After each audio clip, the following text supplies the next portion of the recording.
దాంట్లో సుస్మిత అనే పిల్లకాకి మాట్లాడే మాటలు, ఆ పిల్లకాకిన మాట్లాడే మాటలు ఆమె మాట్లాడే మాటలు కావని నేను అనుకుంటున్నా. ఇదంతా కూడా కొండ సురేఖ గారే మాట్లాడిన మాటని నేను అనుకుంటున్నా. చాలా స్పష్టంగా చెప్పదలుచుకుంటున్నాం.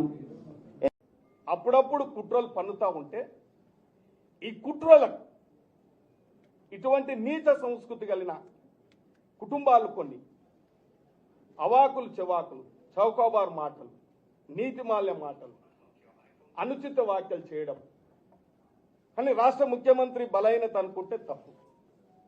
రాష్ట్ర ముఖ్యమంత్రి చాలా బలవంతుడు. రాష్ట్ర ముఖ్యమంత్రి బలవంతుడు కాబట్టే ఒక కుటుంబం నుంచి ఆధిపత్యాన్ని గుంజుకోగలరు. ఇలా దమ్ము నలుగురిని గెలిపించినామంటారు. ఇటు సీఎంఏ ఏకంగా తుపాకి రాముడు కూడా మంచిగా మాట్లాడతారు కొద్దిగా గొప్ప. సీఎంనే మేము చేసినాం, పీసీసీనే మేము చేసినాం. ఏంటి నువ్వు చేసింది? 12 నియోజకవర్గాలలో వరంగల్ జిల్లాలో 11 మెజార్టీ వచ్చింది పార్లమెంట్లో. నీ ఒక్క దగ్గర 9,000 ఎందుకు మైనస్ వచ్చింది? మాకేం తెలియదు, మాకు సంబంధం లేదు అంటారు పద్ధత. వెనుక బ్యానర్ ఉంటుంది, నీ కేక్ కట్ చేస్తుంటారు. నువ్వు జిల్లాలో ఒక్క ఎమ్మెల్యేతో మంచుకున్నావా? నువ్వు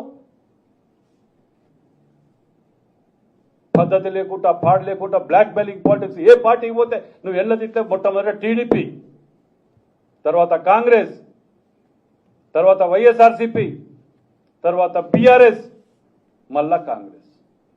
ఎక్కడ ఒక్కరితోటి మంచుకున్నావా నువ్వు? వితిన్ల పార్టీలనే కొన్ని గుంటనక్కలనే 1-2, ఆ గుంటనక్కలు ఎన్నుకుంటే దుకాణం నడిపించాలి. మీ యొక్క స్వార్థ రాజకీయాల గురించి మాలాంటి వాళ్ళని బదనాం చేసి ఇట్లా అవమానపరుచుకుంటూ రక్తం దాగుతా కాంగ్రెస్ కార్యకర్తలది మీరు ఎక్కడ పోయినా పర్లే, మా పదవులు ముఖ్యం అనుకుంటే మాత్రం దయచేసి పార్టీలకు వెళ్ళి బహిష్కరించే ముందుకే వెళ్ళిపోండి. మేము అధిష్టానాన్ని కానీ ఇలా కొందరు పేర్లు చెప్తున్నారు. మున్గోడు ఎలక్షన్ ఏమైందో ఆయన ఎగిరెగిరి పడతాడు. మున్గోడు ఎలక్షన్ ఏమైంది? ఇంకో ఆయన మాట్లాడతాడు. ఎన్నిసార్లు కాంగ్రెస్ పార్టీ ఎన్నిసార్లు మీకు టికెట్లు ఇచ్చింది, ఎన్నిసార్లు మిమ్మల్ని గౌరవించింది. ఇలా కార్యకర్తలు ఏమైపోతున్నారు? మీకు పనులు చేసిన కార్యకర్తలు ఏమవుతున్నారు? మున్గోడు ఆయనకైనా, సురేఖకైనా, ఇంకో చిన్నారెడ్డికైనా ఎంతమంది కాంగ్రెస్ కార్యకర్తలు పనిచేస్తే మీరు ఈ స్థాయికి వచ్చారు? రోడ్డు మీద ఎవరు మాట్లాడినా వారిని కాంగ్రెస్ పార్టీ ఏఐసిసి కావచ్చు, అదేవిధంగా తెలంగాణ ప్రదేశ్ కాంగ్రెస్ కమిటీ కావచ్చు, కంపల్సరీ చర్యలు తీసుకోవాలి. మీరు ఇట్లానే చూసుకుంటా పోతే పార్టీ భవిష్యత్తులో నష్టపోతుంది.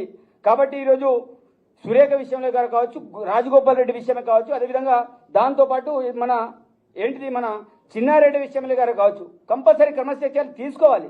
సస్పెండ్ చేస్తారా, ఏం చేస్తారా? ఎందుకంటే